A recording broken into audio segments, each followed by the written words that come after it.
queremos plantear como primer tema y primera pregunta algo relativo a la situación política internacional. Es importante para nosotros, desde nuestra perspectiva, precisar o buscar precisar el conflicto bélico que se desata con la invasión de Rusia a Ucrania, donde nos interesa profundizar algunas características integrales, pero dentro de los marcos del capitalismo internacional, y cómo esto repercute globalmente en la realidad en general, en la realidad política y económica en particular. Bueno, el tema es evidentemente muy complejo, digamos, y uno podría intentar dar una respuesta a partir de las variables que están más a la vista, digamos, o que son inmediatas. Pero como yo soy historiador de profesión, inevitablemente tiendo a hacer un ejercicio retrospectivo de más largo plazo, digamos, de más largo aliento. Y lo primero que habría que señalar es que efectivamente estamos en presencia de una disputa intercapitalista en un área muy sensible desde el punto de vista económico y político a escala internacional. Eso es evidente y es manifiesto. Rusia no es la Unión Soviética y por lo tanto no representa en ese sentido en ningún caso, a partir de su invasión, los intereses del campo popular o ni siquiera de los sectores populares en Rusia. Y evidentemente el gobierno de Zelensky en Ucrania es expresión o manifestación de una tendencia profundamente conservadora, digamos, que ha escalado en el poder con el apoyo de las potencias occidentales. Por lo tanto, a mi juicio, y eso es lo primero que quiero enfatizar, es que efectivamente estamos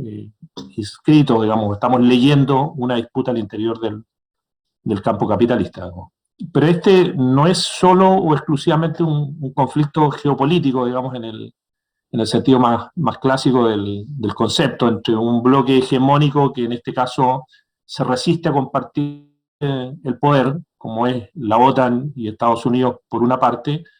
y otro bloque que de una u otra manera intenta disputar ese poder precisamente a las potencias occidentales, como podría ser Rusia, y eventualmente si logra alinear detrás de sí a China,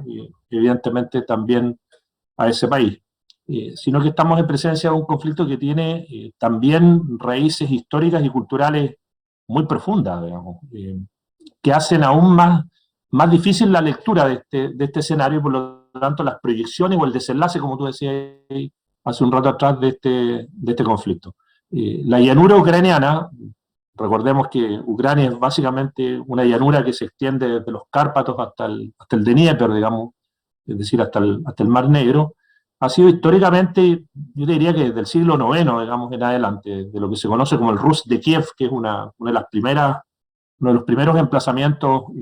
estatales en la región, digamos, desde el siglo IX en adelante, ha sido atravesado por una serie de movimientos de población en términos generales, que son, entre otras cosas, movimientos, por una parte, de personas, digamos, que van de este a oeste, de norte a sur y de sur a norte, los pueblos bálticos, los pueblos escandinavos, la Horda de Oro de Gengis Khan, los caballeros teutónicos, etc. Por ahí pasaba también la ruta de las caravanas, digamos, que estimuló fuertemente el desarrollo del capitalismo mercantil a partir del siglo XIII, de manera tal que es una región que de una u otra manera ha estado sistemática y permanentemente afectada, digamos, por distintos movimientos económicos, sociales, migratorios y militares a lo largo de su historia, lo cual ha complejizado, entre otras cosas, la construcción del Estado-Nación. El Estado-Nación nunca logró cristalizar o materializar en el caso ucraniano, primero, uno podría decir, por el dominio del Imperio Ruso, después por la imposición del régimen comunista de la Unión Soviética, digamos, de manera tal que recién a partir de la década de 1990 estamos en presencia de la construcción de un Estado-Nación, como diría Perry Anderson, que intenta abrirse camino en un escenario evidentemente muy complejo a propósito de estas disputas intercapitalistas entre la OTAN y Estados Unidos por una parte y Rusia por la otra. Y mirado desde esa perspectiva, las fuerzas políticas que hoy día toman el control del Estado ucraniano este Estado que está tratando de darse una identidad a sí mismo, son las fuerzas más conservadoras, las fuerzas más reaccionarias. El movimiento político que representa Zelensky, en este caso en particular, se apoya fuertemente en los grupos nacionalistas más reaccionarios de Ucrania, aquellos que en este caso reivindican a la figura de Konovalets, de Petliura o de Bandera, que son los grandes referentes de lo que podríamos denominar como el nacionalismo filofascista, digamos, de Ucrania. Y en ese sentido, lo que de una u otra manera intenta instalar Zelensky es precisamente un Estado que pretende construir una nación a partir de un registro histórico-identitario fundado en un nacionalismo autoritario, xenófobo, antirruso, muy profundo, digamos. Y vuelvo a insistir, en una sociedad que es muy diversa, que es muy heterogénea, donde el mundo ruso parlante representa cerca del 35 al 40% de la población. Por lo tanto, es un fenómeno que internamente tiene complejidades muy significativas. Y por último, y a propósito de lo anterior, esto se emparenta, digamos, con la política exterior de la OTAN y de Estados Unidos, en el sentido de que esta organización, al igual como lo hizo Francia e Inglaterra en la década de los 30 y comienzo de la década de los 40, tiende a estimular el desarrollo de estos movimientos nacionalistas y reaccionarios, para convertirlos en una suerte de muro de contención ante la eventualidad de que el enemigo geopolítico, Rusia, se tienda a expandir hacia Occidente. Y eso evidentemente es un juego muy peligroso, digamos, desde el punto de vista geopolítico, porque se está estimulando en ese sentido no precisamente a democracias consolidadas como podrían ser las democracias occidentales, sino que se está estimulando y se le está dando un halo democrático a movimientos profundamente conservadores y reaccionarios, digamos, que en un momento determinado se pueden volver incluso contra aquellos que en su momento los respaldaron o los estimularon.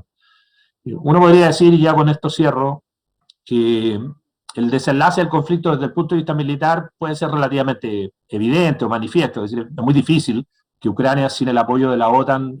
logre resistir en el mediano o largo plazo, digamos, la intervención rusa, y por lo tanto el desenlace militar es más o menos claro. De aquí a un cierto tiempo esto debería cerrarse, digamos, como campaña militar. Pero lo que ahí queda instalado, en definitiva, es un polvorín muy complejo, donde ya los actores se están posicionando. Finlandia y Suecia han hecho amagos para los efectos de acercarse crecientemente a la OTAN. Los países bálticos han sido permanentemente enemigos importantes, digamos, primero de la Unión Soviética, inmediatamente después de Rusia, y en Ucrania, aún con la derrota militar, uno podría decir que lo que ahí va a quedar es un muy fuerte resentimiento antirruso también, de manera tal que el desenlace armado del conflicto no garantiza el cierre de la coyuntura crítica, y muy por el contrario hace que el desenlace mirado en perspectiva de mediano y largo plazo sea muy complejo de visorar o de precisar. Yo diría que esto puede contribuir evidentemente a profundizar, en este caso, las disputas intercapitalistas entre Rusia y los países occidentales, y si eventualmente Rusia logra alinear a China y a los países, o a algunos de los países del BRICS, esto podría tener un escalamiento de muy complejas proyecciones en última instancia. El escenario en ese sentido, más allá de cómo se resuelve el conflicto armado, a mi juicio va a quedar bastante abierto.